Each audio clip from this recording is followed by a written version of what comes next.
With the new year comes new goals. We signify the new year as a time for change, like a new door is opening and the old one is closing. New Year's resolutions typically are large goals for change ranging from weight loss, spirituality, education, and career goals. But why do we set such large goals? We brought this to our classmates to see how they felt about New Year's resolutions. So did you set a New Year's resolution?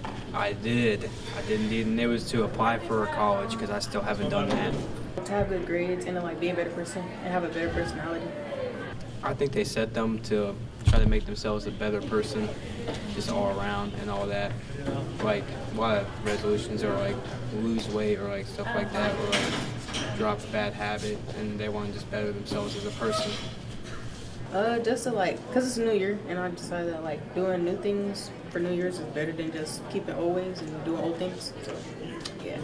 I think most of them are helpful if you actually stick to it, but most people don't even stick to their New Year's resolutions. But if you really do stick with it and stay with it, then it can be really beneficial. Yeah, just to have a better, just overall better perspective of yourself, and then how others view you may be different too over the next few years. We do this in hopes of completing things in a year span, but we tend to give up after month one. We give up when we do not see results as quickly as we would like, and we are creatures of habit who will continue to fall for instant gratification, and when we fail to reach our goals as quickly as we'd hope, we give up and try again next year. As we enter further into the new year, many new surprises are coming up, as well as COVID-19 being no different. Here's Danilo with more on the news of the COVID variant.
When visiting the front pages of some of the most prominent U.S. newspapers, the New York Times, the Washington Post, the Wall Street Journal, one finds themselves immediately confronted with a variety of hot-button, buzzword-laden headlines. Updates from Israel's siege on Gaza, the conflict in Ukraine, the resignation of Harvard's president Claudine Gay. However, one topic conspicuously absent remains a growing concern in many communities across America. COVID-19.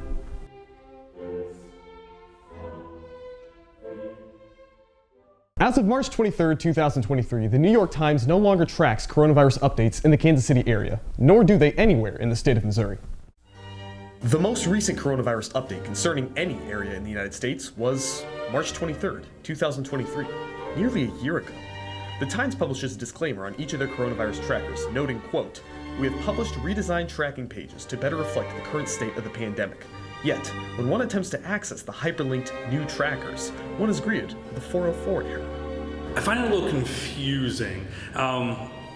It almost feels like it's such a big story that people aren't sure how to grasp it and how to turn it into content. And it's a story that probably needs to be told in a much better method than is being currently told.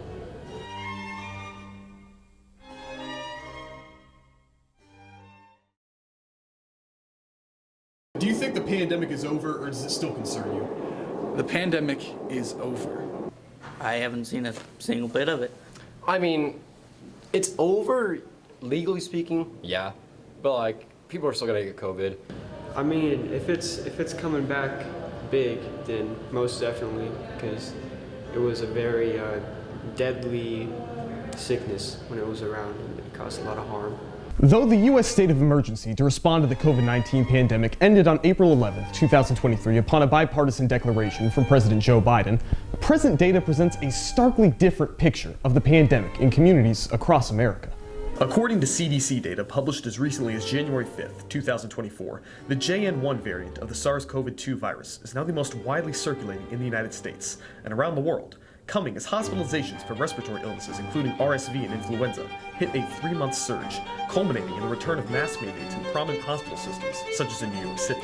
Meanwhile, the CDC reports that 6.9% of U.S. adults reported ever having long COVID, while 3.4% said they currently had the condition at time of interview. Long COVID, which is often reported to be debilitating, remains an enigma among doctors and patients alike. So, have you heard of long COVID? No, what is that? Sorry, long COVID? Have you heard of long COVID? I have heard of that. I don't know anybody that has anything with that, or I haven't had it, but I've definitely heard of that. It definitely is scary, yeah, because I live with my grandma, and she has COPD, you know, so she's down to one lung, so anything like that, respiratory sicknesses, is a very serious thing for not just me, but my whole family, really. So definitely strikes some concern if, you know, we're seeing an uptick in that kind of stuff. All right, I think one of the things that makes me slightly concerned about the issue of long COVID is when you start looking at the long-term issues that happen from the research they've done. It suggests that a nice chunk of people are catching long COVID and going on long-term disability. What happens if we continue to reinfect the population and we end up in a situation where a large chunk of society is on long-term disability? What happens to medical insurance? What happens to filling job positions? Do we start seeing effects on the economy as a whole that are these unintended consequences of us not fixing maybe things like the air and the way that we filtrate air into various public buildings? And so I think that for me is a larger concern is, do we see knock-on effects? Is it not just the individual, but do we start seeing structural change within society that becomes problematic long-term? Many blame a regression in vaccinations for the spread of the disease this winter. The vaccine remains a controversial issue, with Florida Surgeon General Dr. Joseph Ladapo calling for a wholesale cessation of mRNA vaccinations in the state. Adults remain skeptical over alternatives, such as the recently approved Paxlovid medication. A recent study at the National Institutes of Health showing only 15% of those eligible took the drug.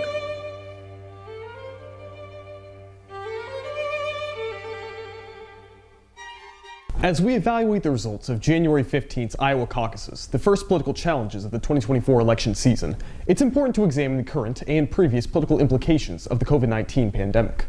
Within less than a year of the COVID-19 pandemic's breakout, then-President Trump's initial rally of support cooled, his presidential approval rating hitting a record low of 34%, many considering Trump's handling of the COVID-19 pandemic to be among the greatest failures of his presidency. Retrospectively, let's think back to 2020. What do you think about how Trump handled the pandemic? I mean, it's the first time that happened in over 100 years, so of course the response was going to be mishandled and rushed. I think different things could have been done. I don't think we should have shut down as much as we did. I think we could have done, you know, something different, like how we did with the schools with the hybrid, where we have maybe half of whatever. So like if it's work, you come in for like half a week and then you're off a week. Oh yeah, the closing schools and hybrid schedule was so crazy, man. An analysis by the German-based IZA, Institute of Labor Economics, found, quote, COVID-19 cases negatively affected Trump's vote share in 2020 in comparison to 2016. A simple counterfactual analysis suggests that Trump would have won Arizona, Georgia, Pennsylvania, and Wisconsin had there been 5% fewer COVID-19 cases. Under this counterfactual, Trump would have been reelected. I feel that it definitely could have been done better, maybe more swiftly, you know, take action faster about it, because I feel like at first a lot of people weren't really taking it serious, and you know, the Trump administration, the government as a whole, wasn't really taking it seriously until a lot of people started dying. And I feel hopefully now that we know its effects, if something were to happen again, then we'd not be so docile. Joe Biden ran on ending the pandemic as a campaign promise. However, no man can singularly end a pandemic.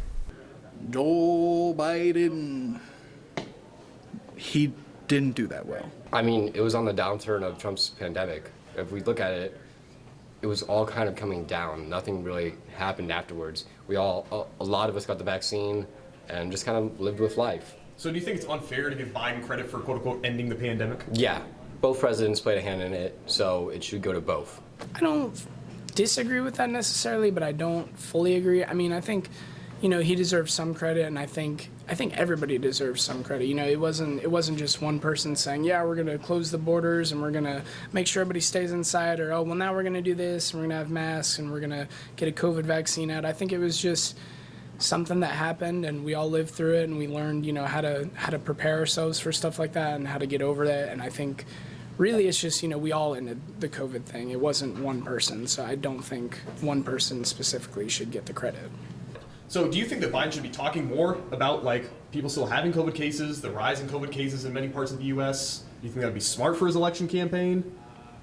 Considering how most American voters don't really see it as a threat anymore, probably not. If you don't think we should be focusing on COVID anymore, what should we be focusing on? Well, the economy would be one thing, but I have been in macroeconomics, and it honestly seems pretty on track, just with inflation needs to be a little more in control with.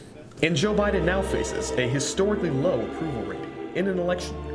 When looking to the media, one finds it's not just COVID. The same news outlets which have either refused to report on COVID or have deferred COVID reporting to esoteric sections of web newspapers have been hesitant to report on narratives critical of the Biden White House, only doing so when the cost of opportunism has been too great to ignore. The question must be posed. Where does the American journalistic establishment's role in influencing politics end? And where does its role in reporting factual data of concern to the public health of millions begin?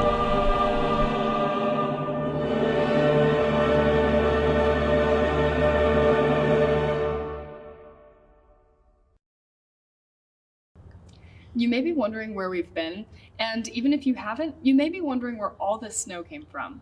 Could it be a punishment, or could it just be a much-needed change of weather? This week is National Snow Sculpting Week, which came just in time alongside the 8.5 inches of snow that Independence got this week. With the gift of a second winter break, ISD students are back in classrooms and enjoying the familiarity. What did you do over your little second winter break? I baked and crocheted. I made a beanie and a little potted succulent plant, and you can hang it. The first few days, last Friday was the start of UDA College Nationals, which is a dance team national competition, which I spent Friday, Saturday, and Sunday watching that. I hung out with my boyfriend and went to practice. I stayed in my house and didn't go in the snow, because I don't like snow. I slept in almost every day. How excited are you to be back in classes? I'm actually really excited because I like the routine that school gives me. I'm not bored anymore, and I prefer being at school, so. I am excited to be back in class. I didn't have anything to do, so I would rather be here than doing nothing.